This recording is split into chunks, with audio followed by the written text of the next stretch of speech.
The Sopranos is fiction. Everyone knows that. Tony Soprano isn't real. Paulie Walnuts never existed. Christopher Moltisanti was just an actor named Michael Imperioli. The Bada Bing is a set in Queens. None of it happened. Except that's not entirely true. Because while you were watching Tony Soprano go to therapy every Sunday night on HBO, the FBI was wiretapping the real Tony Soprano in New Jersey. His name was Vincent Palermo. He was the actual boss of New Jersey's actual mob family. And his life inspired the show you were watching. While you watched Paulie Walnuts commit murders on television, real mobsters in New Jersey were committing real murders and then going home and watching the show and complaining to each other that the actors didn't do it right. The Sopranos was so accurate that real mobsters used episodes as training material. The FBI had wiretaps recording real New Jersey criminals discussing how realistic the show was. Federal prosecutors literally quoted Sopranos episodes back to defendants in court cases. David Chase didn't just imagine the New Jersey mob. He documented it. He changed the names and shifted some events around. But the crimes? Real. The personalities? Real. The family structure? Real. The code? Real. The betrayals? Real. This is the true story of the real mobsters who inspired The Sopranos. Not the actors who played them, the actual criminals. The men who built their lives on the same code Tony Soprano lived by. And the ones who broke that code and destroyed everything. You think you know The Sopranos? You don't know anything. Not until you meet the real people behind it. Before we dive deep into this story, I need you to do something.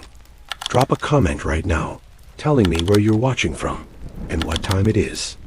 I want to see how many Sopranos fans are out there across the world right now. Hit that subscribe button if you want deep, research true crime content about the real stories behind movies and TV shows. This is part of my series on the reality behind Hollywood's mob stories. If you watched my videos on Casino, Goodfellas, or Blow, you already know how deep we go. This one is the deepest yet, and like this video right now, hours of research and writing deserves that thumbs up. It tells YouTube this content is valuable and helps me keep making these videos. Here's what you're about to watch. The complete, true story of New Jersey's DeCavalcante crime family. The only mob family actually based in New Jersey. The family that inspired every character, every storyline, every single detail in The Sopranos. You'll meet Vincent Palermo, the real Tony Soprano, Sam DeCavalcante, the Godfather wannabe, whose FBI wiretaps revealed everything, and dozens of other real mobsters whose lives became your favorite television show. If you haven't seen The Sopranos, this still works. I'll explain everything. But if you have seen it, prepare to watch the show completely differently after this. Every scene will have new meaning. Every character will have a real face behind them. This is the truth behind the greatest television show ever made. Let's begin. Let's start with a question. What do you know about the Mafia? If you're like most people, you know about the 5 families of New York. The Gambino family, the Genovese family, the Lucchese family, the Colombo family, the Bonanno family. You learned these names from The Godfather, from Goodfellas, from every mob movie ever made. These families controlled New York City for decades. They were powerful, rich, and famous. But here's what you might not know. What about New Jersey? Think about it. New Jersey is right across the Hudson River from New York City. It has millions of people. It has major ports in Newark and Elizabeth, where cargo ships bring in goods from around the world. It has a massive construction industry, building houses, roads, and buildings. It has unions representing hundreds of thousands of workers. It has gambling. It has nightlife. It has everything that organized crime loves. So the question is, did the New York families just control New Jersey too? Or was there a separate New Jersey family? The answer is yes. There was a New Jersey family. A real one. The DeCavalcante crime family, they were real. They operated for more than 70 years. And they inspired The Sopranos. Now, before we go further, Let me explain what a crime family actually is. Because I'm assuming some of you watching this are younger. Or maybe you just never looked into how the Mafia actually works. I'm going to explain this simply. A crime family is not a biological family. Yes, some members might be related by blood or marriage, but mostly it's an organization. Think of it like a company, except the business is a crime. It has structure. At the top is the boss. That's like a CEO. He makes the final decisions. Below him is the underboss. Like a vice president. He's second in command. Then you have captains, also called capos or caporigans. They're like managers. Each captain runs his own crew of soldiers. The soldiers are the actual members who do the day-to-day criminal work. They're like employees, and then you have associates. These are people who work with the family, but aren't official members. They're like contractors. The family makes money from crimes, loan sharking, which means lending money at illegally high interest rates. Illegal gambling, like sports betting and card games. Labor union corruption, where they take control of unions and extort money from employers. Construction rackets. Controlling things like concrete and waste disposal, extortion, making businesses pay protection money or else face violence. And murder, when necessary, to eliminate problems or competition. There are rules, strict rules. You don't steal from the family. You don't cooperate with police. You don't harm other made members without permission. You respect the hierarchy. Breaking these rules means death. Not getting fired. Not getting sued. Death. That's what a crime family is. And the DeCavalcante crime family was one of them. It was officially recognized by the Mafia Commission. That's the ruling body of the American Mafia. Made up of bosses from the major families who meet to settle disputes and make decisions. The DeCavalcantes had representation at these meetings. They were respected. They paid tribute to more powerful families when necessary. But they maintained independence in their territory. The family was founded sometime in the 1920s or 1930s. The exact date is unclear because these organizations don't exactly file paperwork with the government. It was based in Elizabeth, New Jersey. That's an industrial city just outside Newark. Their territory covered all of New Jersey and parts of New York. The family was smaller than the 5 families. The DeCavalcantes had maybe 50 to 60 made members at their peak. The big New York families had 100 to 300 made members each. But size isn't everything. The DeCavalcantes were still powerful, still dangerous, still very real. Their businesses were everything you saw Tony Soprano do on television.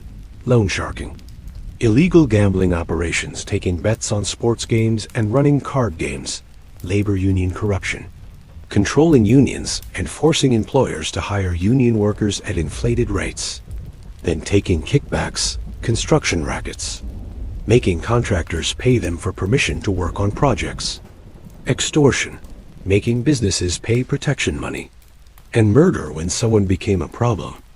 Everything the Soprano crew did on The Sopranos, the DeCavalcantes did in real life. So why did they inspire the show? David Chase, the creator of The Sopranos, grew up in New Jersey. He was born in 1945. He grew up in an Italian-American neighborhood. He saw the culture firsthand. He heard stories about connected guys. He knew people who knew people. When he decided to create a show about the mob, he didn't base it on the famous New York families. He based it on the family in his backyard, the DeCavalcantes. The New Jersey setting was deliberate. Tony Soprano operates in New Jersey because that's where the DeCavalcantes operated.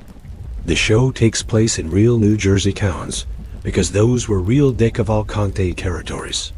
The relationship with New York families, where New Jersey is respected but looked down on, that was real. The DeCavalcantes actually dealt with that. This was their story. David Chase took it and turned it into television. The FBI knew all about the DeCavalcantes. They watched them for decades. They wiretapped their phones. They bugged their offices and homes and cars. They recruited informants inside the family. These investigations revealed everything. How the family operated, how they talked, how they thought, what they cared about, what they feared. Those FBI files essentially wrote The Sopranos. David Chase studied them. He absorbed them. He turned them into scripts. We're going to explore those wiretaps throughout this video. They're the key to understanding how real the show actually is. The DeCavalcante family didn't spring into existence fully formed. Like all crime families, it evolved over decades. Let's go back to the beginning. In the late 1800s and early 1900s, millions of Italians immigrated to America. They were fleeing poverty and looking for opportunity. Many settled in New York and New Jersey.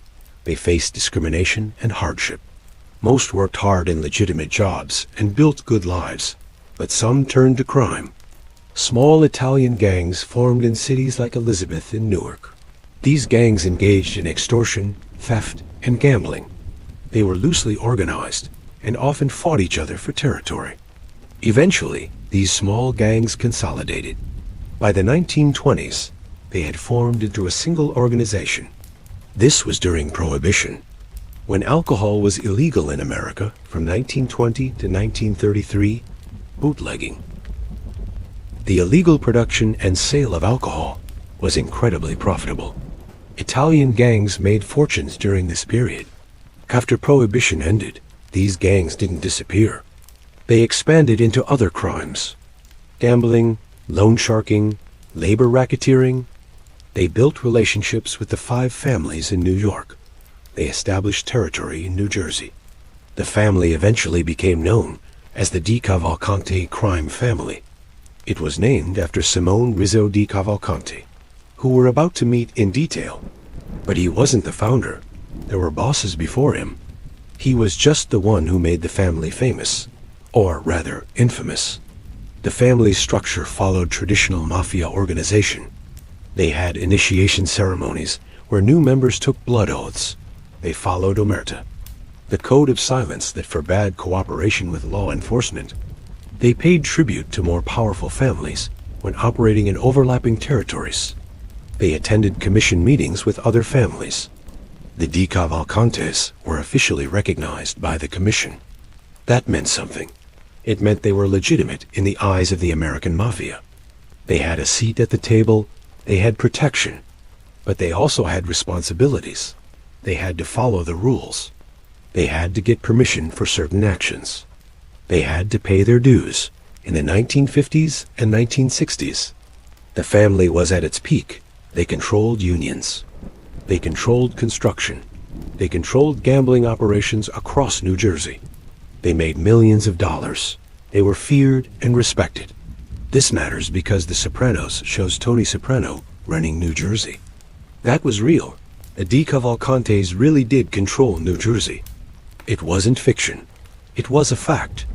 David Chase didn't invent this. He documented it. Now we're going to meet the first major inspiration for Tony Soprano. His name was Simone Rizzo DeCavalcante. Everyone called him Sam, and his nickname was the Plumber. Sam DeCavalcante was born in 1912 in New Jersey. He grew up in Elizabeth in an Italian neighborhood. His family was working class. As a young man, he was drawn to street life. He joined the local mob family and proved himself capable. He was smart, strategic, ambitious. Not the toughest guy or the most violent, but intelligent and good at making money. He rose through the ranks. He became a soldier, then a captain, then underboss. Eventually, in the early 1960s, he became the boss of the family.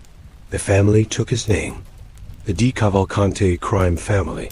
His nickname, the Plumber, came from his legitimate business.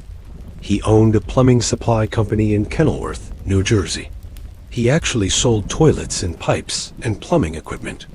It was a real business that made real money, but it was also a front. Sam ran the entire crime family from his plumbing office. He held meetings there. He discussed murders there. He planned crimes there.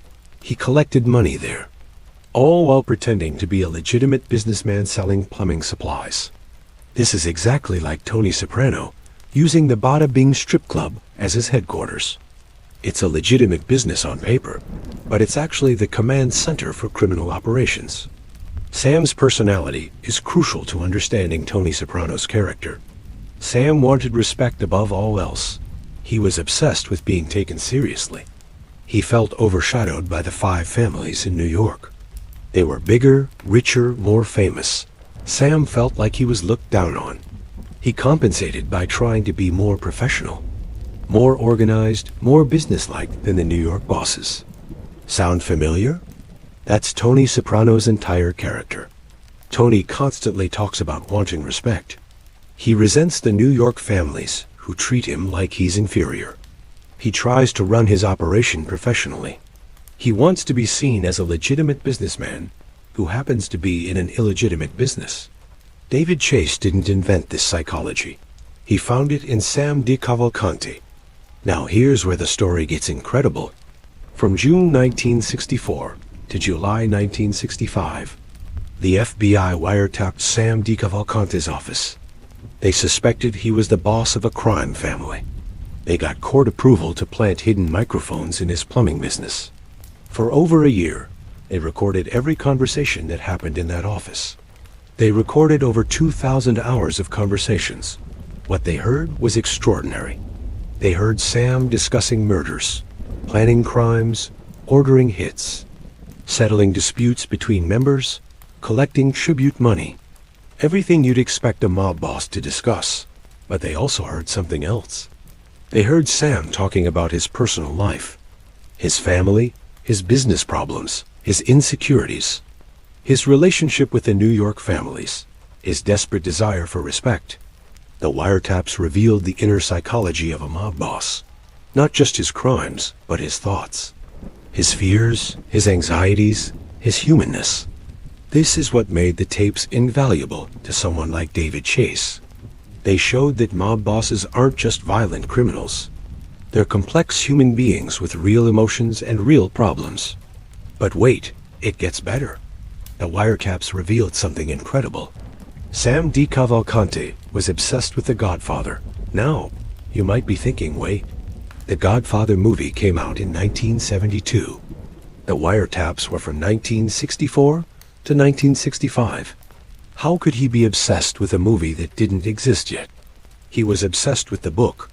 The Godfather novel by Mario Puzo was published in 1969. Sam read it. Then when the movie came out in 1972, he watched it multiple times. He loved it. Later FBI surveillance, after Sam was released from his first prison sentence, recorded him discussing The Godfather. He would talk about the characters. He would compare himself to Vito Corleone. He would complain that his own guys weren't as classy as the Corleones in the movie. He wanted his organization to be more like what he saw on screen. The irony here is beautiful. Sam DeCavalcante wanted to be like The Godfather, which was fiction. The Godfather was based on real mobsters from history. Years later, The Sopranos would be based on Sam DeCavalcante. Fiction imitating life, imitating fiction, imitating life, an endless loop. Let me give you some specific examples from the FBI wiretaps.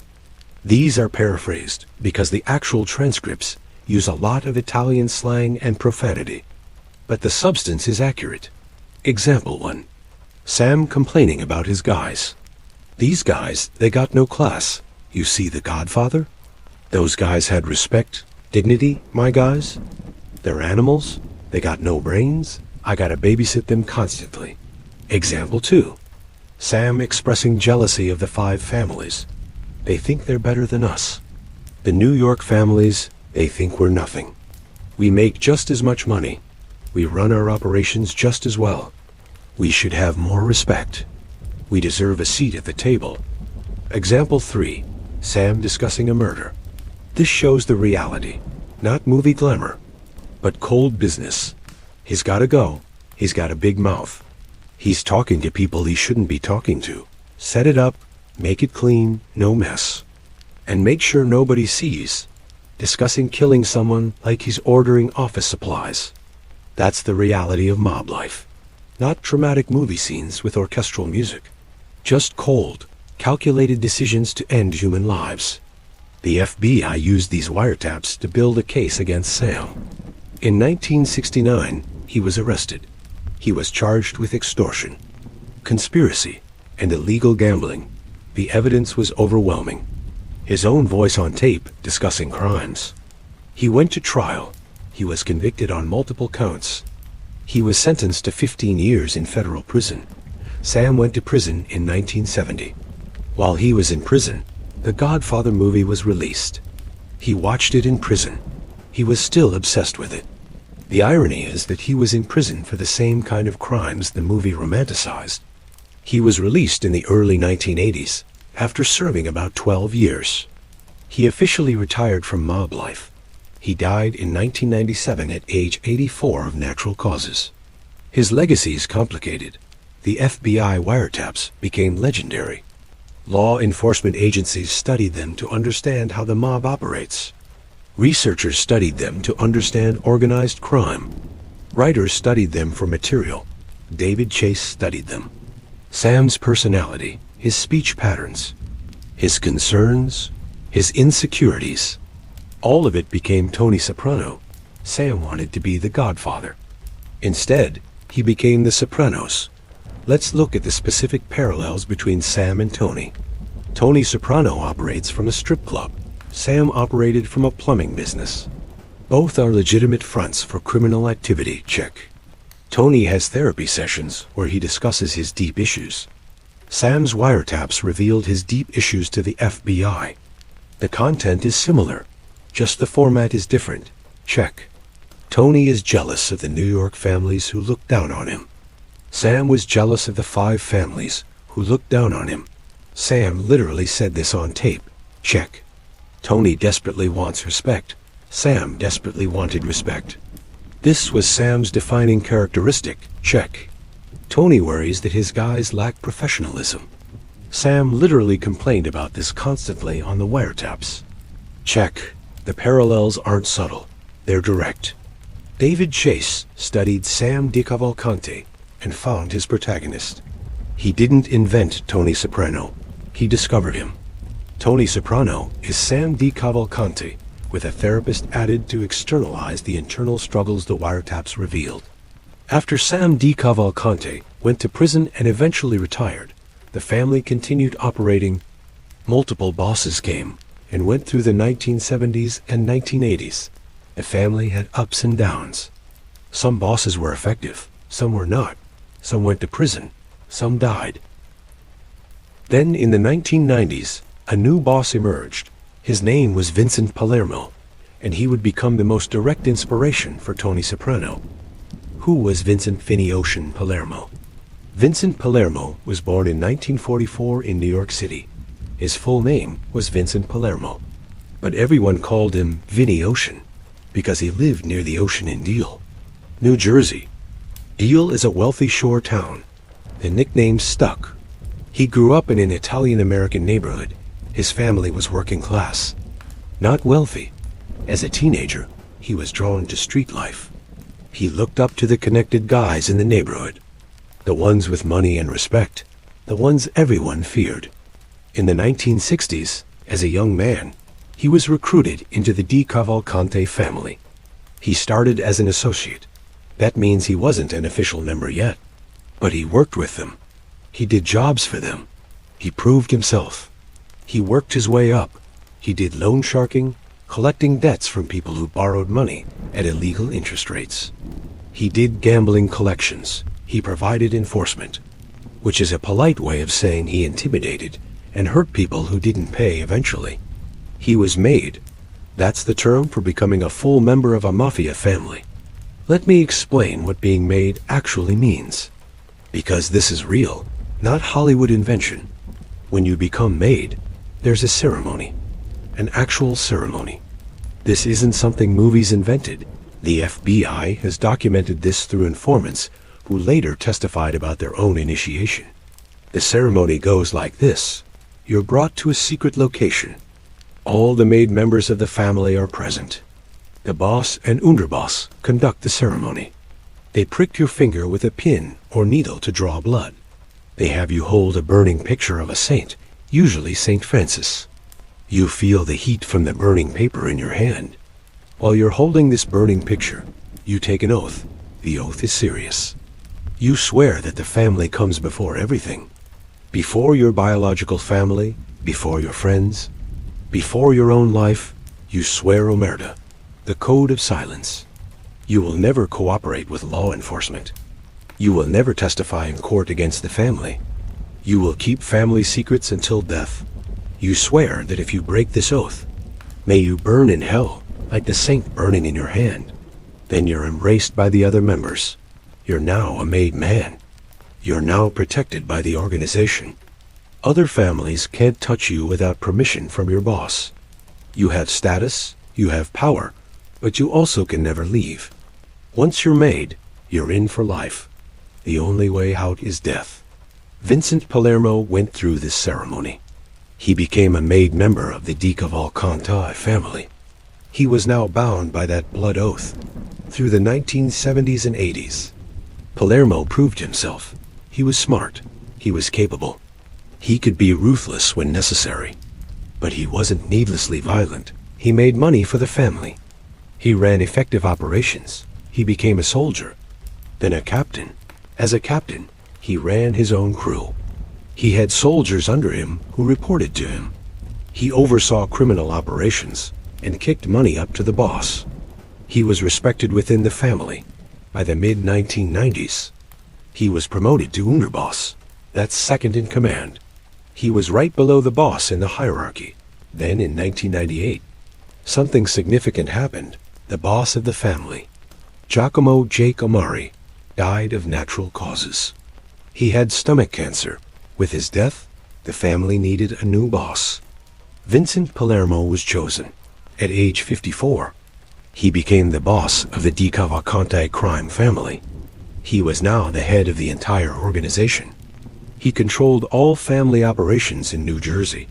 He made final decisions on murders, rackets, and disputes. He represented the family to other families. He collected tribute from members. He was the boss. Now here's where the timing becomes incredibly important. Vincent Palermo became boss of the DeCavalcante family in 1998. The Sopranos premiered on HBO on January 10th, 1999. David Chase was researching and writing The Sopranos from approximately 1995 to 1998. Do you see it? Vincent Palermo was literally the boss of the DeCavalcante family at the exact time. David Chase was creating a television show about the boss of a New Jersey mob family. This wasn't coincidence. David Chase was researching the real boss of the real family. He was studying Vincent Palermo. He was reading FBI reports about Palermo. He was learning about Palermo's operations, his personality, his life, and he was turning it into Tony Soprano.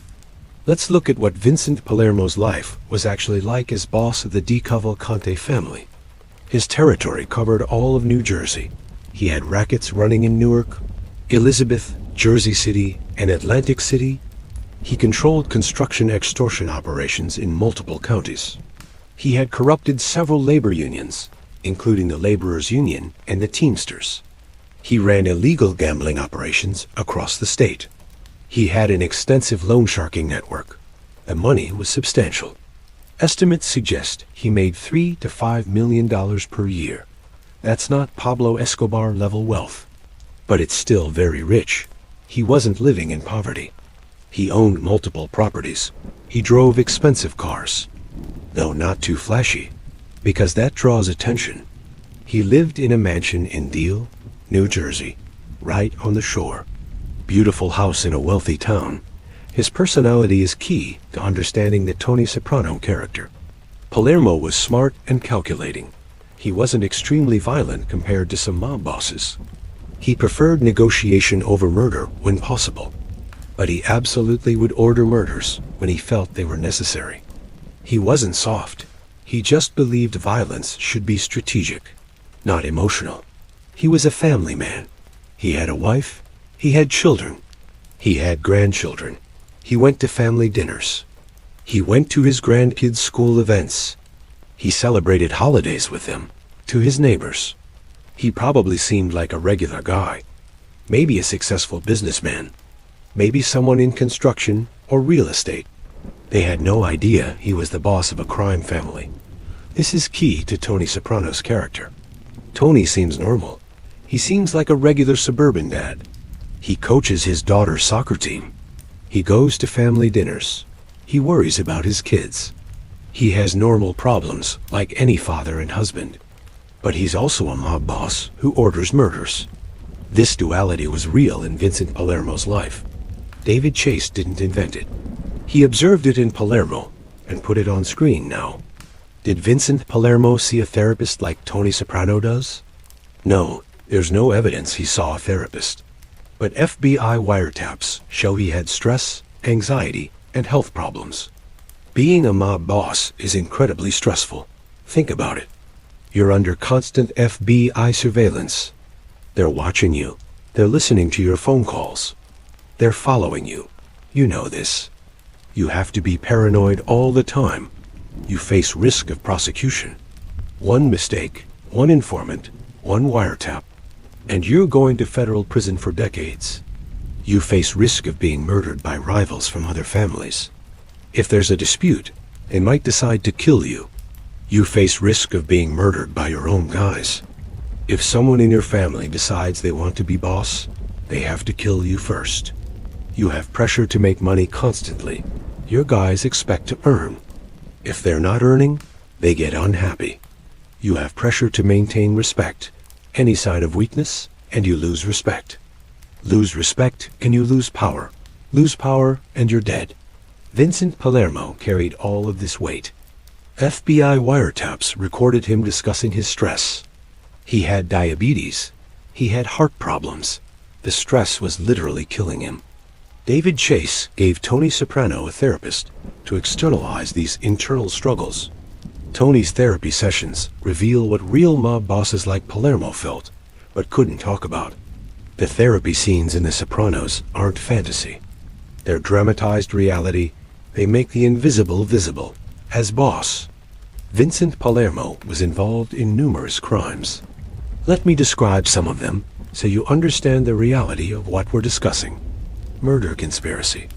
Palermo was suspected of planning or ordering at least 4 murders during his time as boss. One specific case involved a man named Ralph Garino, also known as Rarefie. Garino was cooperating with the FBI, providing information about the family. Palermo allegedly ordered him killed. The attempt failed. Garino survived. But the fact that Palermo ordered it shows how he operated. Someone becomes a problem. You eliminate them. Cold business decision, extortion. Construction companies working in New Jersey were forced to pay the DeCavalcantes. If you wanted to build something in certain areas, you had to pay them. It was a tax. An illegal tax enforced through threats of violence. If you didn't pay, bad things happened to you. Your equipment got vandalized. Your workers got hurt. Your projects got shut down. The message was clear. Pay us or suffer. This generated millions of dollars for the family. Labor racketeering. The DeCavalcantes controlled several labor unions through threats and bribery. They had union leaders on their payroll. They forced employers to use union labor at inflated rates. Then they took kickbacks from the employers and the union. This is exactly what Tony Soprano does on The Sopranos. The show depicts him controlling a labor union and using it for extortion. This wasn't invented. This was documented reality from the DeCavalcante family. Illegal gambling, sports betting operations, bookmaking, card games. These operations made millions of dollars. People loved to gamble. The mob provided gambling when it was illegal, and they still provided it in places where legal gambling didn't reach. All of this is what you see Tony Soprano doing on television. Every single element. David Chase didn't have to invent criminal activities for his show.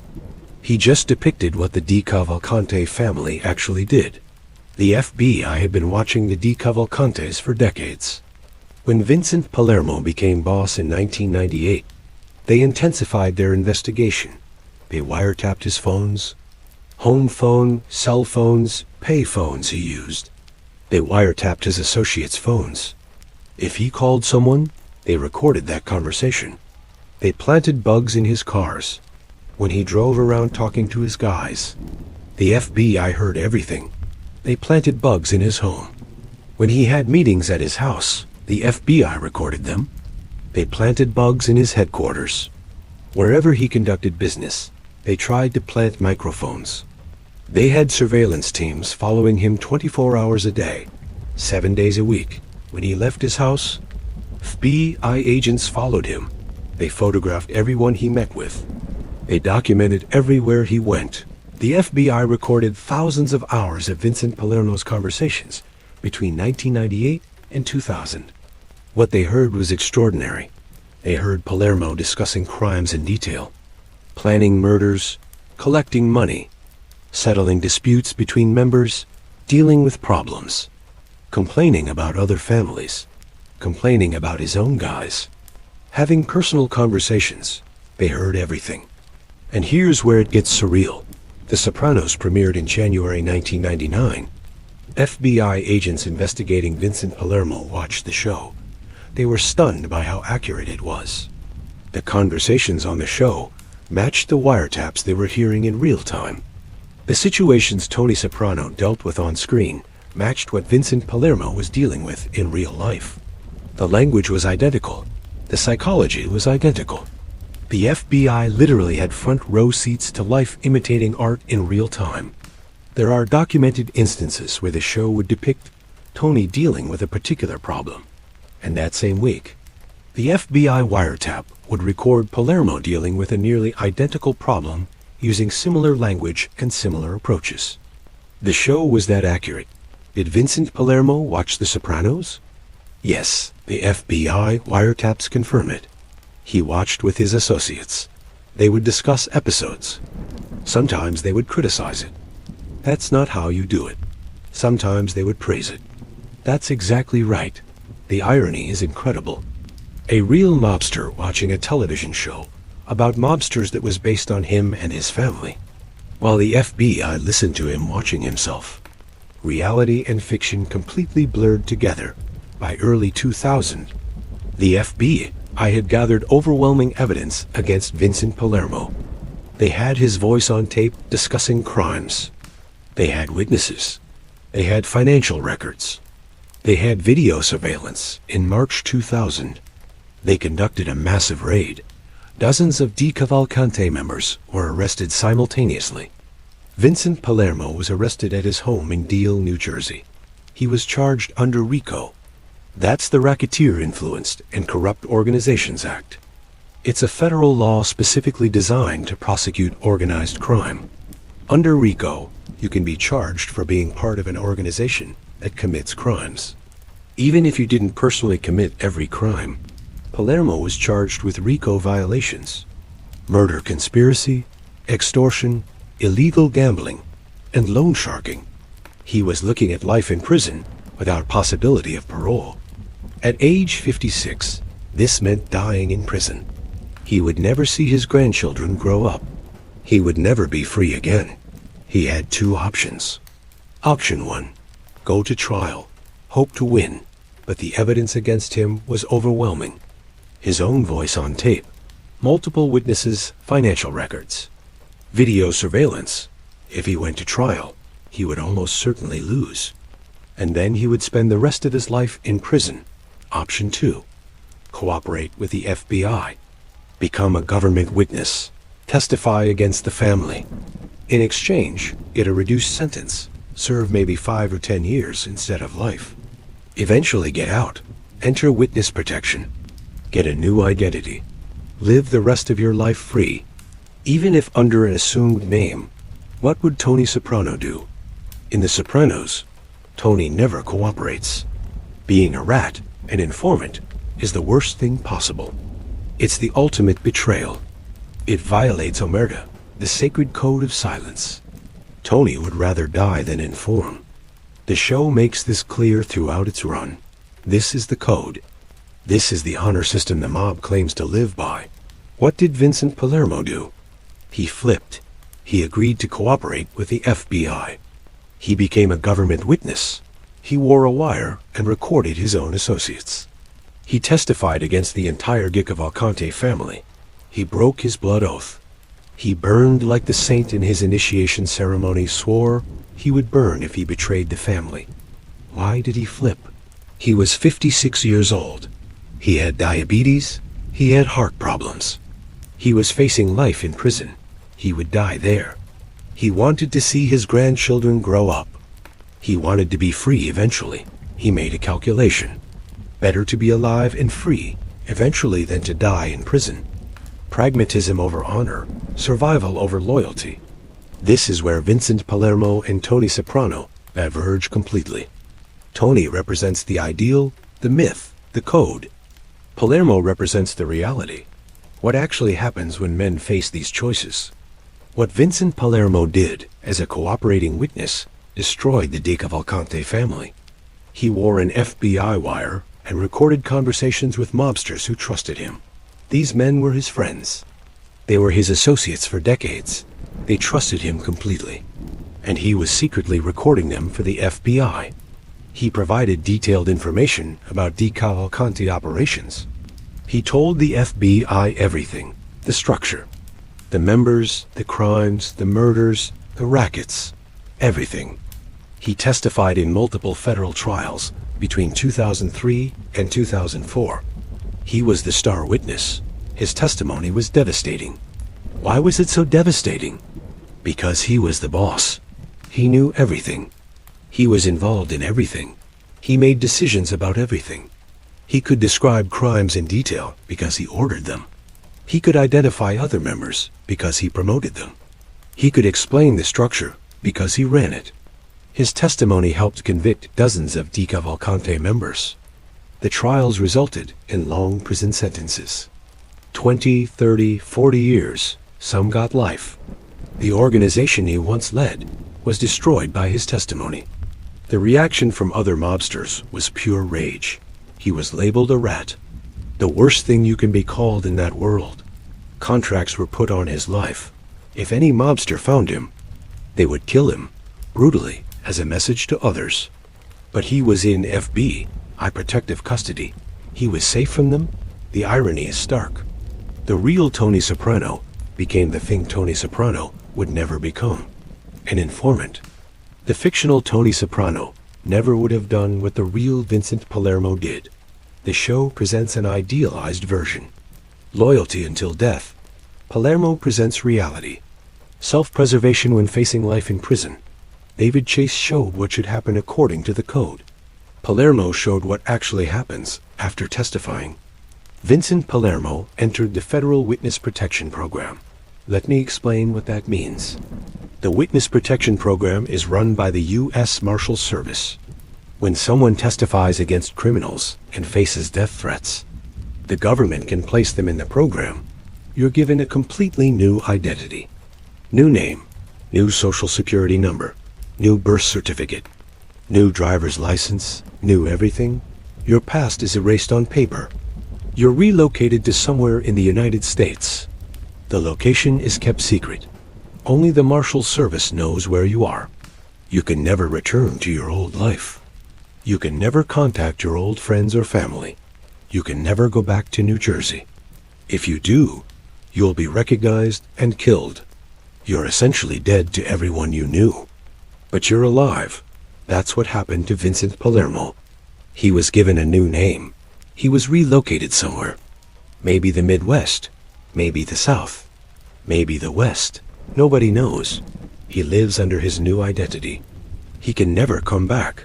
Where is he now, in 2025? Vincent Palermo would be 81 years old. There have been no public reports of his death, so he's presumably still alive. Still living somewhere in America under a fake name. He could be anyone's neighbor. He could be anywhere. The elderly man who lives down the street. The grandfather at the park. The customer at the grocery store. Nobody would know who he really is. He escaped prison. He's alive. That's what he wanted. But he lost his identity. He lost his family. Or at least his relationship with them is completely different. He lost his home. He lost his friends. He lives with the label of rat forever. He betrayed everyone he'd sworn loyalty to. the cost of survival. Let's compare the fictional Tony Soprano to the real Vincent Palermo directly. The Sopranos. Tony Soprano never flips. He stays loyal to the code. He would rather die than inform. This makes him honorable in mob terms. We admire him for this, at least within the world of the show. Reality. Vincent Palermo flipped immediately when facing life in prison. He broke the code completely. He chose life over loyalty. This makes him dishonorable in mob terms. The question becomes, who made the right choice? Tony, the fictional character, died loyal but died. Or at least his fate was left ambiguous. But the implication is he was killed. Vinny, the real person, lived by becoming a rat. He's alive today. Isolated and under a fake name. But alive, there's no good answer. That's the tragedy. David Chase understood. The show presents the code, loyalty, honor, never cooperate. Reality shows the code doesn't hold when you're facing 50 years in a cage. Why does this matter? Because Vincent Palermo was the boss of the DeCavalcante family when The Sopranos was created. His life directly inspired Tony Soprano. The situations Tony faces on screen are situations Palermo faced in reality. But the show's Tony is what mobsters wish they were. Loyal until death, Palermo is what mobsters actually are. Human beings who choose survival. The show is idealized reality. Palermo is messy reality. That's what makes The Sopranos so profound. It was based on reality, but presented an ideal. And then reality broke that ideal when Palermo flipped. Life and fiction in endless conversation. Tony Soprano had his crew. Paulie Walnuts, Silvio Dante, Christopher Moltisanti. Big Pussy Bon Pensiero. These were memorable, compelling fictional characters, but the DeCavalcante family had real members whose personalities, crimes, and stories inspired those characters. Let's meet them. Anthony Rotondo was born in 1939. He was a captain in the DeCavalcante family. He ran his own crew in New Jersey. He was a career criminal. This was his entire life from a young age. His personality was similar to Paulie Walnuts in many ways. He was tough, old school. He believed in the code. Or at least he said he did. He was an earner, meaning he made a lot of money for the family. He was loyal to the organization, at least initially. He was hot-tempered. He could be violent when necessary. His specialty was loan sharking. Let me explain how loan sharking actually works. Because this is a major way the mob makes money. Someone needs money. Maybe they have gambling debts. Maybe they have a business problem. Maybe they have an emergency. They can't go to a bank because they have bad credit or they need cash immediately. They go to a loan shark like Anthony Rotondo. Rotondo lends them $1,000. But there's interest, not normal interest. The VIG, as they call it. The VIG might be $100 per week. Think about that. $100 per week on a $1,000 loan. That's $5,200 per year. That's a 520% annual interest rate. Banks charge 5 to 20%, and if they don't pay, threats, violence, beatings, property damage. People get trapped. They can never pay back the principal because they're constantly paying the interest. They borrow more to pay the interest on what they already owe. The debt spirals. This is how loan sharks like Rotondo made millions of dollars. Off the desperation of people who had nowhere else to turn, Rotondo was also involved in extortion, illegal gambling, and labor racketeering. He was suspected in multiple murders, though he was never convicted of murder specifically. His relationship with Vincent Palermo was close. They worked together for years. They were associates. They trusted each other. Rotondo was part of the family's administration when Palermo was boss. When Palermo was arrested in 2000, so was Rotondo. Rotondo also faced life in prison. The evidence against him was substantial. And guess what he did? He flipped, just like Palermo. Anthony Rotondo became an FBI informant. He agreed to cooperate. He testified against the family. Two of the top guys in the DeCavalcante family, the boss and a senior captain, both flipped. Why does this matter? Paulie Walnuts on The Sopranos is fiercely loyal. He never flips, he's old school. He believes in the code absolutely. He would rather die than become a rat. Anthony Rotondo, the real person with a similar personality, flipped immediately when facing life in prison. Again, television shows the ideal. Reality shows the truth. Omerta, the code of silence, was breaking down. Modern mobsters valued survival over honor. Rotondo testified in the same trials as Palermo. He provided details about murders, about rackets, about the family's structure. He helped convict dozens of people who had been his friends and colleagues for decades. He also entered witness protection. He was given a new identity. He was relocated somewhere in the United States. As far as public records show, he's still alive, living somewhere under an assumed name. He's dead to everyone who knew him, but alive. The parallel to Paulie Walnuts is interesting. Paulie is comic relief in many ways. He's loyal. He's old school. He has funny quirks and sayings. He represents traditional mob values. Anthony Rotondo had a similar personality, but when tested, he broke those traditional values immediately. The show presents what mobsters want to be. Reality presents what they actually are. Joseph Mazzella was a mid-level soldier in the DeCavalcante family. He specialized in illegal gambling. He ran sports betting rings. He made a book on games. He took bets from gamblers across New Jersey. He made significant money for himself and the family. He wasn't as high-ranking as Palermo or Rotondo. He was a soldier, not a boss or captain. But he was important to the family's operations. When the FBI conducted their massive sweep in 2000, Mazzella was arrested. He was charged with various gambling and racketeering offenses. He was convicted. He was sentenced to prison. Here's what's notable about him. He did not flip. Unlike Palermo and Rotondo, Joseph Mazzella maintained omerta. He refused to cooperate with the FBI. He went to prison rather than testify against the family. He served his time. He was one of the few DeCavalcante members who didn't become an informant. Why include him in this video? Because not everyone flipped.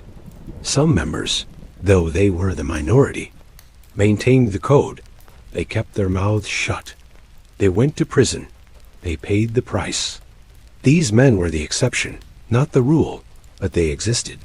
It's important to acknowledge that the code didn't completely disappear. Some men still believed in it enough to sacrifice their freedom. But they were increasingly rare. The Sopranos shows multiple characters being murdered. It's a violent show. People die throughout the series.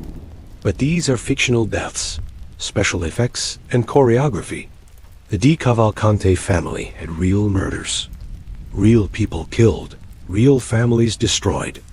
Let me give you one example. Francesco Frank Polizzi was a soldier in the DeCavalcante family. In 1998, he was suspected of being an informant. Whether he actually was or not is unclear, but the family suspected him. Suspicion was enough. He was lured to a location. He was shot multiple times. His body was left in a car. He was murdered by his own family members. The people he'd worked with for years. The murder was never officially solved. Though everyone knew it was a mob hit, the lesson here is dark. Being accused of being a rat equals a death sentence. You don't need proof. Just suspicion. Just rumors. Just paranoia. Francesco Polizzi might have been innocent, but he died anyway. This isn't television drama. This is real. A real person. A real murder. Real consequences. The Sopranos shows violence, but it's contained within a narrative structure. It serves the story. Real mob violence is uglier, messier, more traumatic. It destroys real families. Real people mourn.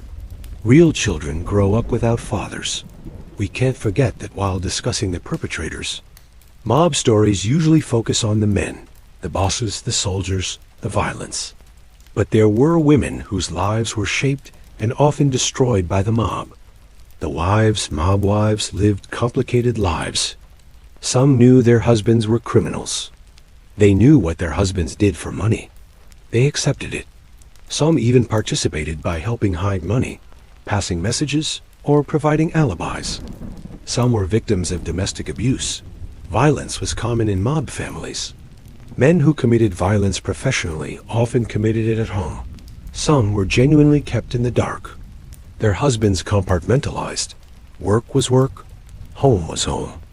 These wives might not have known the full extent of their husbands' activities. All of them suffered when arrests came. Vincent Palermo's wife is an example. She was married to Palermo for decades. She had children with him. She lived in a mansion in Deal, New Jersey. She enjoyed the lifestyle that his criminal money provided. When Palermo was arrested and decided to cooperate with the FBI, she faced a choice. She could go into witness protection with him, but that meant losing her entire life. Her friends, her family, her home, her identity. Starting over somewhere else as someone else. Or she could stay behind, but that meant losing her husband, and potentially facing retaliation from mobsters angry at Palermo's betrayal. She went into witness protection with him. She lost all her friends. She lost her extended family. She lost her home. She lost her identity. All because of choices he made. The parallel to The Sopranos is clear. Carmela Soprano knows Tony is a criminal. She benefits from his money. She lives in a nice house. She wears expensive clothes. She drives a nice car. But she struggles with the morality of it. She knows where the money comes from. She knows people die because of what Tony does. This wasn't invented for the show. Real mob wives face this reality every day. Not just television drama, real-life moral compromise. In mob families, there are made members, but there are also associates. Associates are people who work with the family, but aren't official members. Maybe they're Italian, but haven't been made yet. Maybe they're not Italian, so they can never be made. Jews, Irish, and other ethnicities could be associates, but never made members, because the Mafia traditionally only made Italian men. Associates did jobs for the family. They collected gambling debts. They provided surveillance on targets. They drove getaway cars. They provided muscle for intimidation. Sometimes they participated in murders. They got paid for their work, but they weren't protected the way made members were. If they got arrested, the family wouldn't necessarily help them. They were expendable. Many associates wanted to become made members. They were trying to prove themselves, hoping to move up. Many associates, when they got arrested, became informants quickly. They had less loyalty to the organization because they weren't full members. The FBI found it easier to flip them.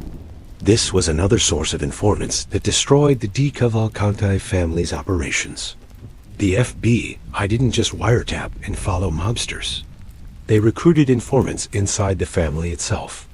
Some DeCavalcante members became FBI sources while still pretending to be loyal members. They would attend meetings and then report everything to the FBI. They would record conversations. They would provide advance notice of crimes. This was incredibly damaging to the family. Why did people become informants? Some were facing prison time, and the FBI offered them a deal. Cooperate and get reduced charges. Some needed money, and the FBI paid informants. Some were threatened by the family and became informants out of fear for their own lives. Some, rarely, developed a conscience and regretted the life they were in. By the late 1990s, the DeCavalcante family was riddled with paranoia. Who's the rat? Who's wearing a wire? Who's reporting to the FBI? Trust was gone. Members suspected each other constantly. This accelerated the family's collapse. When you can't trust anyone, you can't operate effectively. The Sopranos captured this paranoia perfectly. Throughout the series, characters worry about informants. They worry about wires. They constantly suspect each other. This was based on reality. The real DeCavalcante family experienced this exact paranoia in the late 90s and early 2000s.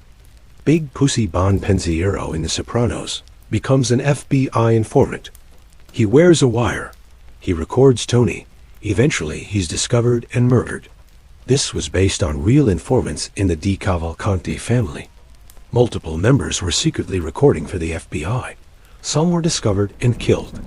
Others were never discovered and later testified at trials. The paranoia was justified. There really were rats in the family. The Sopranos is a violent show. Characters are murdered throughout the series. Beatings, shootings, strangulation. The show doesn't shy away from violence, but television has limits. There are standards and practices. You can only show so much. Violence has to serve the narrative. It has to have meaning within the story. Real DeCavalcante violence was different. The family committed over 60 documented murders. Probably many more that were never discovered or never proven. These weren't traumatic, artistic killings like in movies.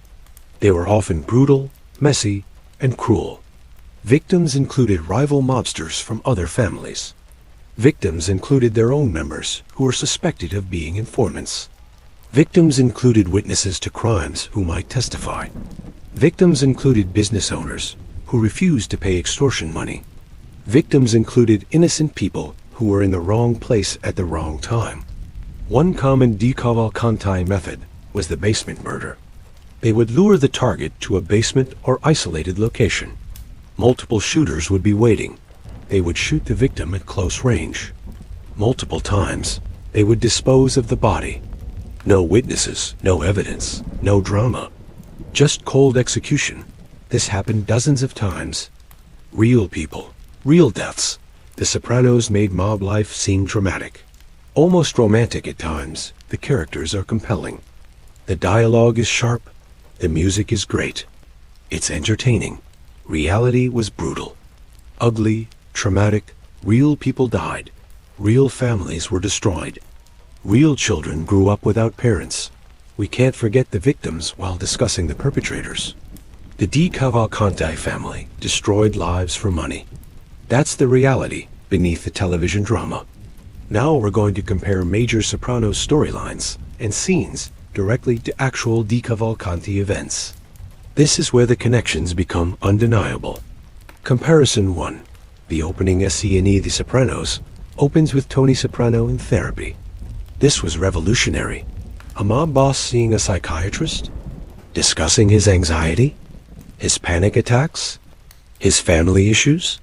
Nobody had seen this before in a mob story. But here's the reality. No evidence exists that Vincent Palermo saw a therapist. He probably didn't, but FBI wiretaps prove he had anxiety, stress, and serious health issues. He discussed these problems with his associates. He complained about the pressure of being boss. He talked about feeling overwhelmed. David Chase gave Tony a therapist to externalize these real internal struggles. Mob bosses do have stress. They do have anxiety. They do have guilt. They do have psychological problems. They just don't usually see therapists about it. Chase's genius was making the internal external. The therapy scenes reveal what real mob bosses like Palermo felt, but couldn't discuss openly. The therapy isn't fantasy. It's dramatized reality. It's psychological truth, presented through a fictional device. Comparison 2. The strip club Bada Bing. Tony Soprano operates out of the Bada Bing strip club. He holds meetings there. He collects money there. It's his headquarters. A legitimate business serving as a front for criminal activity. The reality? Sam DeCavalcante operated out of his plumbing supply business. Vincent Palermo operated out of various legitimate businesses. Other DeCavalcante bosses used restaurants, social clubs, and offices. Strip clubs were used by some mobsters, but not necessarily the DeCavalcante specifically. The method is 100% accurate. Using legitimate business as headquarters is exactly what real mob bosses did. The specific location, a strip club, was a creative choice by David Chase. But the principle is based on documented reality. Comparison 3. The family diner regular scenes in The Sopranos show Tony's family eating dinner together. Carmela, Meadow, AJ. They discuss everyday problems, homework, boyfriends, college, normal family stuff. The contrast is powerful. Normal family life versus criminal activity Was this real? Yes, absolutely. Real mob bosses had families. They had normal dinners. Their kids went to school. They played sports. Wives cooked. They celebrated holidays and birthdays. This duality was completely real. Vincent Palermo lived in a mansion in Deal, New Jersey. He had a wife. He had kids. He had grandkids. He went to family events. He celebrated holidays with them. He went to his grandchildren's school programs. Then he went to work ordering murders and collecting extortion money. This split existence was daily reality for mob bosses. Neighbors often had no idea. To them, these men seemed like successful businessmen. Maybe construction, maybe real estate. Nobody suspected they were crime family bosses. What the Sopranos got right, the normalcy of their private lives, the compartmentalization of work and family, the cognitive dissonance of being a good father and grandfather while also being a criminal. Comparison 4. Collecting M.O.N.E. wire regular scenes in The Sopranos show, Tony collecting tribute. Envelopes of cash from captains. Everyone pays the boss his share. The system of financial hierarchy. This is 100% accurate. The DeCavalcante family operated exactly this way. FBI wiretaps documented these transactions. Soldiers paid their captain. Captains paid the underboss or boss. Everyone got their taste. The process was usually weekly or monthly collections. Cash in envelopes, no paper trail, no receipts. Just cash changing hands. The boss might get 10 to 20% of everything earned by everyone in the family. If the family made $10 million in a year, the boss personally made $1 to $2 million. Failure to pay was a serious problem. It showed disrespect. It violated the rules. It could get you killed. The scenes of Tony collecting money aren't invented. They're depicted exactly as they happened in reality. Comparison 5. The sit-down in The Sopranos. When disputes arise between members or between families, they have sit-downs, representatives from each side. A neutral mediator, often from another family. A formal process to resolve conflicts without violence. This is 100% accurate. Real mob families use this exact process. FBI documented numerous DeCavalcante sit-downs. They followed similar protocols. The purpose was to avoid violence. Violence is bad for business. Killing members of other families can start wars. Wars bring FBI attention. Everyone makes less money during wars. Better to negotiate. Sit-downs allowed formal dispute resolution. When sit-downs failed, then violence occurred. The Sopranos didn't invent this. This was documented mob procedure. Comparison 6. Becoming maid in The Sopranos. Christopher Moltisanti becomes maid. The ceremony is shown. Blood oath. Burning picture of a saint. Taking an oath of loyalty. Is this real or Hollywood invention? It's real. The FBI has documented this ceremony through informants who later testified about their own initiations. The process. The candidate is brought to a secret location. All maid members are present. The boss conducts the ceremony. They prick the candidate's finger to draw blood. They give him a picture of a saint, usually St. Francis. They light it on fire. He holds the burning picture. While holding it, he takes an oath. The family comes before everything, including his biological family. He swears omerta. He will never cooperate with law enforcement. He will never testify. He will keep family secrets until death. If he breaks this oath, may he burn in hell like the saint burning in his hand. He's embraced by the members. He's now made. Vincent Palermo went through this ceremony. Anthony Rotondo went through this ceremony. Joseph Masella went through it. Then Palermo and Rotondo broke the oath by becoming informants. This makes their betrayal even more significant. They didn't just break an informal rule. They broke a sacred oath they'd taken in a blood ceremony. The Sopranos showed this ceremony accurately. It wasn't dramatized or exaggerated. That's how it actually happens. Comparison 7. The rat PROBM in The Sopranos. Big Pussy becomes an FBI informant. He wears a wire. He records Tony and the crew. Eventually, they discover he's a rat. They take him out on Tony's boat and murder him. Was this based on reality? Yes, the DeCavalcante family had multiple informants. Some wore wires for the FBI. Some were discovered and murdered. Some were never discovered until they testified at trials. The paranoia depicted in the show was real. Trust within the family collapsed. Members suspected each other constantly. Several DeCavalcante members were murdered on suspicion of being informants. Some actually were informants, some were not. They were innocent, but killed anyway, because someone suspected them. This is the tragedy. Paranoia becomes self-fulfilling. You kill people for being rats. This makes others afraid. They become informants to save themselves, which justifies the original paranoia. The Big Pussy storyline wasn't invented. It was based on real informants in the DeCavalcante family. Comparison 8. Relationships with New York family scene The Sopranos. Tony constantly deals with New York families. Sometimes cooperative, sometimes conflict. New York looks down on New Jersey.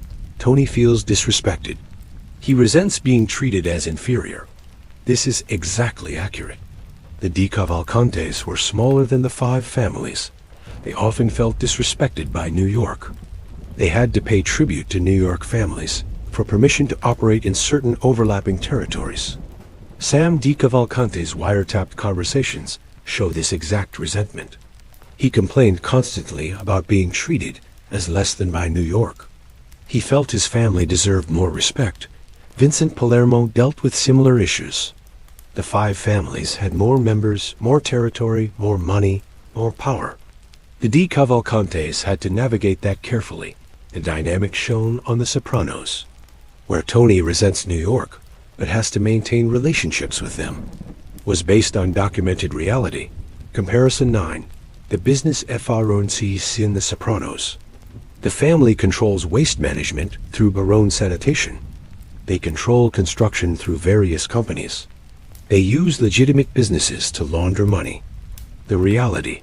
The DeCavalcantes controlled waste management in New Jersey. They controlled construction through labor unions. They used legitimate businesses extensively to launder money. This is 100% accurate. How money laundering worked. You make $1 million from illegal gambling. That money is dirty. It has no legitimate source. You can't just deposit it in a bank and start spending it. The IRS will ask where it came from. So you open a cash business, a restaurant, a construction company, a retail store. You claim the dirty money came from the business.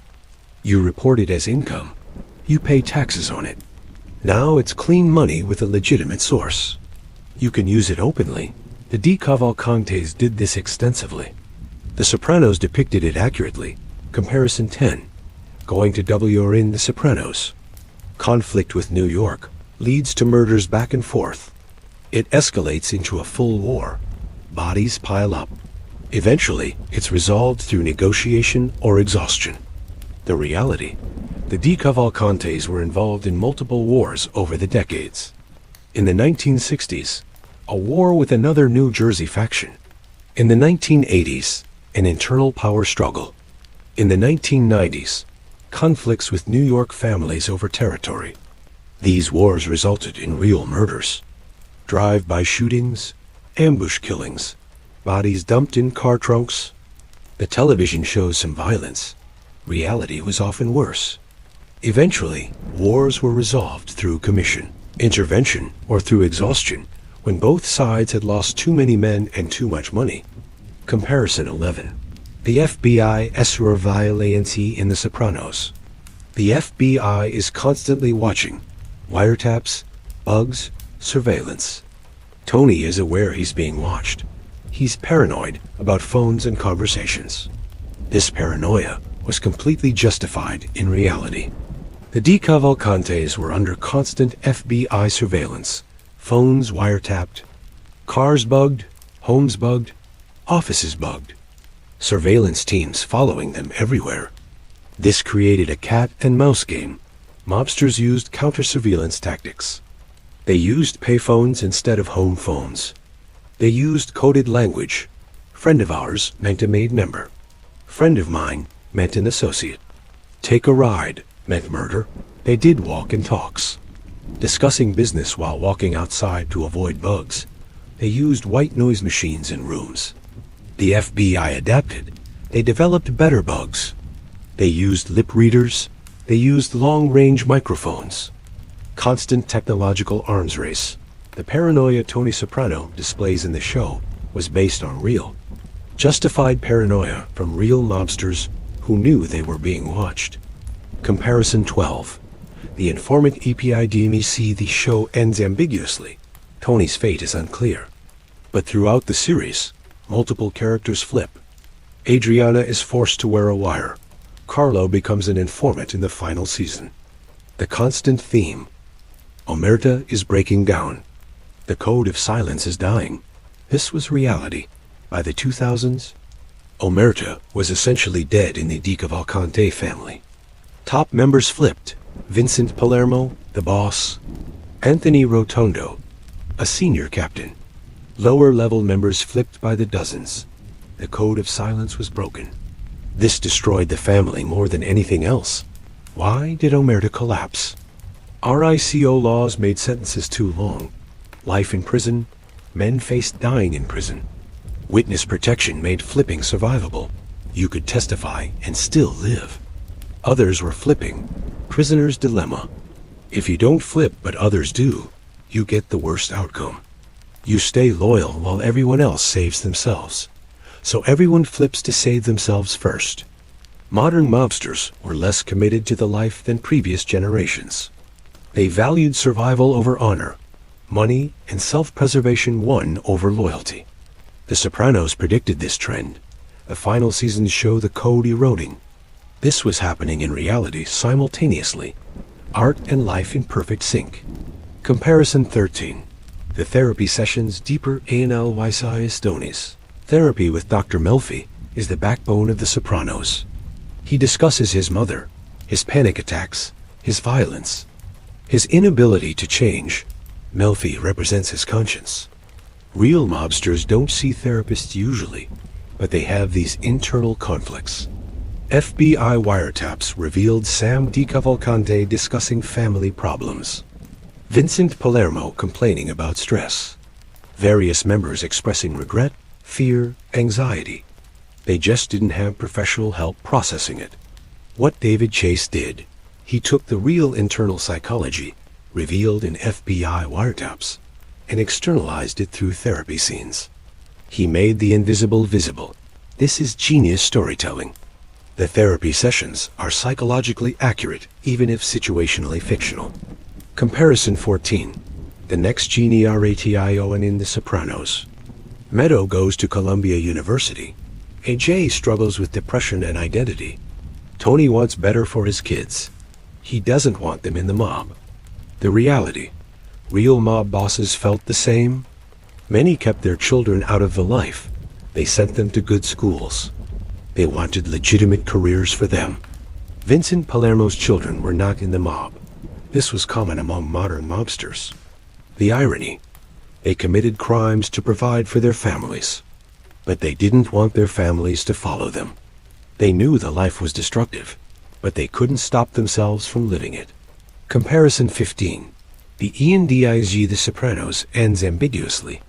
Cut to black in the final scene. Tony's fate is unclear. Did he die? Did he live? Debate continues 17 years later. The reality. Vincent Palermo's ending is witness protection. Alive but isolated. Sam DeCavalcante's ending was prison then death. Other members. Prison, murder, or witness protection. No ambiguity, real consequences. The Sopranos ending is artistic ambiguity. Real life is definite outcomes, but all outcomes are bad. Death, prison, witness protection. Which is social death. No happy ending in mob life. Everything we've discussed is documented, not speculation, evidence. The FBI has thousands of hours of recordings. These tapes prove The Sopranos' accuracy. The FBI suspected Sam DeCavalcante was a mob boss. They got a court warrant. They broke into his plumbing office. They installed hidden microphones. From June 1964 to July 1965, they recorded everything. Over 2,300 hours of conversation. What they heard was extraordinary. Sam discussing murders, planning crimes, ordering hits, settling disputes, collecting money, complaining about his guys, expressing insecurities, comparing himself to the Godfather, talking about his family, everything. Let me give you specific examples. These are paraphrased because the actual transcripts contain Italian slang and profanity. Quote 1 on murder. He's gotta go, you understand me? He's got a big mouth. He's talking to people he shouldn't be talking to. Set it up, make it clean. I don't want any mess. Cold. Businesslike discussion of ending a human life. Quote 2. On respect. They think they're better than us. The New York families, they think we're nothing. We're just as powerful. We make just as much money. We should have more respect. We deserve more respect. This is Tony Soprano's constant complaint on the show. Quote 3 on The Godfather. You see The Godfather? That's how it should be done. With class, with respect. Not like these animals I got working for me. Sam comparing reality to fiction, wishing fiction was real. Quote 4 on his guys. Half these guys are morons. I gotta babysit them constantly. They got no brains. No class. Frustration Tony Soprano expresses constantly on the show. The tapes were used to convict Sam, but more importantly, they revealed the reality of mob life. Not glamorous, tedious, paranoid, stressful. Researchers studied them. Writers studied them. Filmmakers studied them. David Chase definitely studied them. By the 1990s, FBI technology was far more advanced. They could bug cars, homes, phones, everything. Vincent Palermo was comprehensively surveilled. The FBI recorded thousands of hours of his conversations between 1998 and 2000. What they recorded was incredible. Palermo discussing family business, planning crimes, dealing with problems, watching The Sopranos and commenting on it. Yes, the FBI recorded the real mob boss watching a television show about a fictional mob boss based on him. FBI agents literally heard Palermo watching The Sopranos. They heard him discuss episodes with his associates. Sometimes he would say, "That's not how we do it." Sometimes he would say, "That's exactly right." The real mob boss was watching the fictional mob boss. While the FBI listened to both, the layers of reality and fiction were completely blurred. Think about the meta-narrative here. Real mobsters inspire the show. The show airs while real mobsters operate. Real mobsters watch the show about themselves. The FBI records real mobsters watching themselves. Reality and fiction in endless conversation. The Sopranos dialogue sounds authentic. The mix of Italian and English. The specific phrases, the codes, where did this come from? The FBI tapes, real mobster language documented on recordings. Friend of ours means made member of a mob family. Friend of mine means associate, not maid. Take a ride means murder. We're taking him for a ride means we're killing him. Go on the lam means hiding from police. Skipper means captain. The life means mob life. Cosa Nostra means our thing, what they call themselves. Break your balls means tease or harass. Madone is manana, an Italian exclamation. Stunad means stupid person. Gabagool is capicola, a cured meat. All of this is documented on FBI tapes. The Sopranos use this exact language because it's how they actually talk. When mobsters flipped and became informants, they wore FBI wires. They recorded their own associates, men who trusted them completely. These recordings were even more intimate than standard surveillance. They captured private conversations, moments when mobsters thought they were safe. What these tapes revealed: how mobsters act when they think they're not being watched. Their fears, their hopes, their plans, their mundane daily lives. Example conversation. Paraphrased from actual informant wire. Mobster 1. You see The Sopranos last night? Mobster 2. Yeah, that scene where Tony whacks the guy? That's not how we do it. Mobster 1. How would you do it? Mobster 2. I'd. Describes actual murder method in detail. Mobster 1. That makes more sense. The FBI recording mobsters discussing real murder methods while critiquing a television show. The absurdity is stunning. Life imitating art, imitating life. They were watching themselves on television while planning real crimes while being recorded by the FBI. Then those recordings were used to convict them. Prosecutors actually referenced the Sopranos and DeCavalcante trials. They used it to explain mob structure to juries. They compared real defendants to television characters. Defense attorneys objected. It's fiction. But prosecutors argued. Fiction based on these defendants. Example from court transcript. Prosecutor. Ladies and gentlemen, you've probably seen The Sopranos on HBO. That show was based on this family, the DeCavalcantes. The defendants sitting here inspired that show. Just like on television, they committed murder. They committed extortion. They committed racketeering. The difference? This is real. These are real crimes, real victims, real consequences. The effectiveness was notable. Juries could understand mob structure through the show. It made abstract crimes concrete. It helped convict multiple defendants. The irony, the show that was based on them was used to convict them. Full circle, complete loop, reality to fiction back to reality. The 2000s brought multiple waves of arrests. Dozens of members indicted. Key leaders flipped or were convicted. By 2005, the family was crippled. The numbers: over 50 members convicted between 2000 and 2010. Life sentences for some, 20 to 30-year sentences for others. Multiple cooperating witnesses. Family infrastructure destroyed. Can they recover? Technically, the family still exists.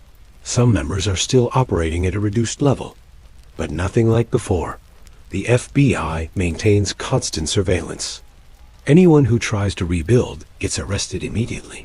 Vincent Palermo, age 81, in witness protection, living under an assumed name somewhere in America, cannot return to New Jersey, alive but isolated. Anthony Rotondo, also in witness protection, living under an assumed name, likely still alive, complete social death. The imprisoned. Multiple DeCavalcante members are still in federal prison serving decades-long sentences. Some will die in prison. No appeals left, no hope of release. The dead? Many were killed during mob wars. Some were killed after being suspected of informing. Some died of natural causes while in hiding. Gone, the families left behind. Wives, children, grandchildren dealing with shame and aftermath. Some are in witness protection. Some are trying to live normal lives, all affected forever. What did the DeCavalcante family accomplish? They built a criminal empire that lasted over 70 years. They made hundreds of millions of dollars collectively. They controlled New Jersey's underworld. They influenced unions, construction, and politics. They inspired the greatest television show ever made. What did they lose? Everything. Money seized by the government. Members in prison or dead. Family destroyed. Code of omerta broken. Their only legacy. Being rats or corpses, the cost to society. Over 60 documented murders. Probably 100 plus total. Countless victims of extortion and loan sharking. Corruption of unions that hurt honest workers. Corruption of construction that drove up costs. Social damage immeasurable. The show changed things. Positive for FBI. Made public understand mob structure. Juries could follow mob cases. Helped convictions. Negative for mobsters. Increased public interest meant more FBI resources.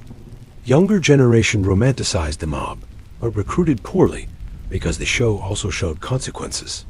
The recruitment problem.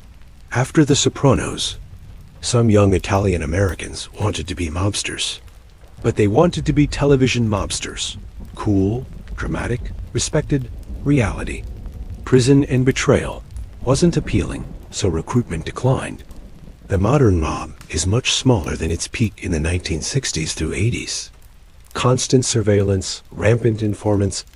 Younger generation has legitimate opportunities and doesn't need crime. The Sopranos may have actually helped destroy the mob by showing reality. Lesson 1. Fiction and reality are inseparable. The Sopranos was inspired by reality, the DeCavalcantes. Then reality was influenced by fiction when mobsters watched the show. Then fiction was used to prosecute reality when the show was referenced in trials. Then reality became entertainment again with this video. Endless loop, each feeding the other. Lesson 2. Omerta is dead. The code of silence that defined the mob for a century is broken. RICO laws and witness protection destroyed it. When facing life in prison, most people choose survival. Honor is a luxury when you're facing 50 years in a cage. Lesson 3. Crime doesn't pay. Vincent Palermo made millions. He lives in hiding under a fake name. Sam DeCavalcante made millions. He died after years in prison.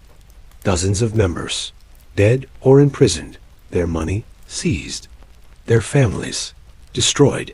Was it worth it? Clearly not. Lesson 4. The Sopranos got it right. The show's accuracy is stunning. The psychology, the language, the situations, all based on deep research into the real family. This is why it resonated. It felt true because it was true. Lesson 5. You can't escape consequences. Every DeCavalcante member faced consequences. Prison, death, witness protection. No one got away clean. The consequences always come. His choice. Flip and live, or stay loyal and die in prison. He chose life. Can we blame him? The moral question is complex. Is he a coward for flipping? Or pragmatic for choosing survival? Is loyalty to criminals more important than seeing your grandchildren? There's no easy answer. Tony Soprano never flipped. He stayed loyal. We admire this in fiction because we don't face his consequences. Vincent Palermo faced real consequences. His choice was more complex than the show could depict. Fiction simplifies. Reality is messy. Who were the victims? 60+ murder victims, probably more. Extortion victims. Business owners forced to pay. Loan sharking victims trapped in debt. Communities damaged by corruption. Families of mobsters who suffered for their choices. Their names are mostly forgotten. The DeCavalcantes are remembered because a show was based on them. The victims are footnotes. This is the tragedy. This video discussed the criminals extensively because the show was about them. But their victims matter more. Real people with real families. Killed or harmed for money. Never forget this. What the Sopranos changed. Television. Proved prestige television could compete with movies. Launched the golden age of television. Every anti-hero show since Owes It a Debt changed storytelling forever.